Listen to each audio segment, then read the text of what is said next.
और उसके पास बुद्धि परमात्मा ने जो दी है उस सीखे हुए को आगे बढ़ा सकता है। अन्य प्राणी ऐसा नहीं कर सकते। उस बुद्धि को प्रयोग करने के लिए परमात्मा ने मनुष्य को वाणी की शक्ति दी है। दुनिया के किसी भी प्राणी के पास, किसी भी जीव जंतु के पास मनन शक्ति भी नहीं है और वाणी की शक्ति भी नहीं है। उस मनन शक्ति को, आपके मन में जो विचार आए हैं उन विचारों को व्यक्त करने के लिए वाणी की शक्ति भी किसी भी प्राणी के पास नहीं है। उस वाणी को व्यवहार में लाने के लिए परमात्मा ने हमें कर दे दिए हैं, दो हाथ दे दिए हैं। मनन शक्ति, वाणी की शक्ति और पानी की शक्ति। इन तीन विशेषताओं के कारण मनुष्य को संसार में सबसे श्रेष्ठ प्राणी, सबसे श्रेष्ठ योनि कहा गया है। यन मनसा ध्यायति तद वाचा वदति। जो कुछ हम मन में विचार करते हैं उसको वाणी से कहते हैं। यद वाचा वदति तत् कर्मणा करोति। जिसको वाणी से कहते हैं उसको पानी से करते हैं। ये विशेषता मनुष्य के पास। सनातन धर्म की संध्या, जिस भी वैदिक ऋषि ने उस संध्या का निर्माण किया होगा, जब हम संध्या करते हैं सनातन धर्मी लोग, वेदानुयायी, तो संध्या के समय परमात्मा की उपासना करने से पहले, परमात्मा का ध्यान करने से पहले अपने व्यक्तित्व का ध्यान किया जाता है। और संध्या का प्रारंभ अंग स्पर्श के साथ वाक वाक से होता है। ओम वाक वाक। और व्यक्तित्व के ध्यान का समापन कर पर होता है। हमारा पूरा का पूरा व्यक्तित्व, मनुष्य का पूरा व्यक्तित्व वाणी और पानी के इन दो पुटों में आबद्ध है। जैसे मोती की उपलब्धि सीपी के दो पुटों में होती है, ऐसे ही मनुष्यत्व की उपलब्धि वाणी और पानी के इन दो पुटों में होती है। मनन शक्ति, वाणी की शक्ति और पानी की शक्ति, ये मनुष्य की सबसे अधिक विशेषता प्राणी समाज में है। इसलिए सब ग्रंथों ने कहा कि ये मनुष्य की योनि, ये मनुष्य की श्रेणी सबसे अधिक श्रेष्ठ है। परंतु ये मनुष्य अपनी इतनी विशेषताओं के होते हुए भी अपने जीवन में मनुष्यत्व को नहीं ढाल रहा, सच्चा मनुष्य नहीं बन रहा। ये जो हमारी देह है, ये जो हमारा शरीर है, देव मंदिर है। परमपिता परमात्मा ने ऐसा कहते हैं कि फुर्सत के क्षणों में बैठ करके इस देह को, इस शरीर को बनाया है।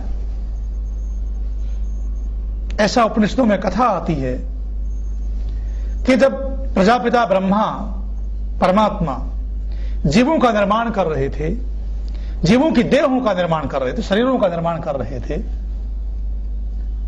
जब मनुष्य की देह का निर्माण करने का समय आया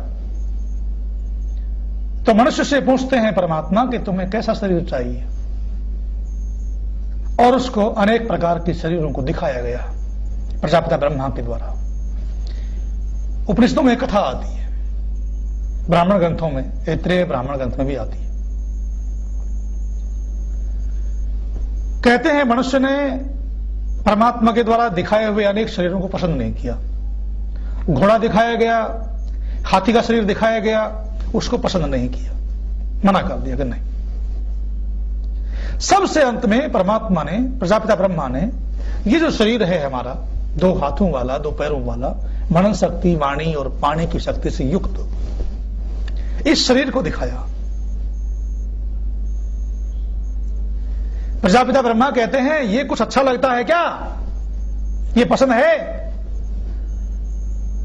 वो मनुष्य कहता है कि हां ये अच्छा लगता है, ये कुछ कुछ अच्छा लगता है, ये दे दो हमें। तो कहते हैं जितने भी देवता थे, मनुष्य ने इस शरीर को पसंद कर लिया, तो मनुष्य ने इस शरीर को पसंद कर लिया, जीवात्मा इसमें प्रविष्ट हो गया, और जीवात्मा के साथ साथ उपनिषदों में कथा आती है कि अनेक देवता इस शरीर में प्रविष्ट हो गए। कहते हैं अग्निर्वाग भूत्वा मुखम प्राविशत, अग्नि देवता वाणी बनकर मुख में प्रविष्ट हो गया। और कहते हैं वायु प्राणो भूत्वा नासिके प्राविशत, वायु प्राण बनकर के नासिका में प्रविष्ट हो गए वायु देवता। और कहते हैं आदित्य चक्षु भूत्वा अक्षिणी प्राविशत, आदित्य सूर्य देवता चक्षु बनकर के आंखों में प्रविष्ट हो गए। और कहते हैं दिशा श्रोत्रम भूत्वा कर्णौ प्राविशत, दिशाएं श्रोत्र बनकर के कानों में प्रविष्ट हो गई। औषधि वनस्पतया लोमानी भूत्वा त्वचे प्राविशत, औषधियां और वनस्पतियां लोम बनकर के त्वचा में प्रविष्ट हो गई। चंद्रमा मनो भूत्वा हृदय प्राविशत, चंद्रमा मन बन करके हृदय में प्रविष्ट हो गया।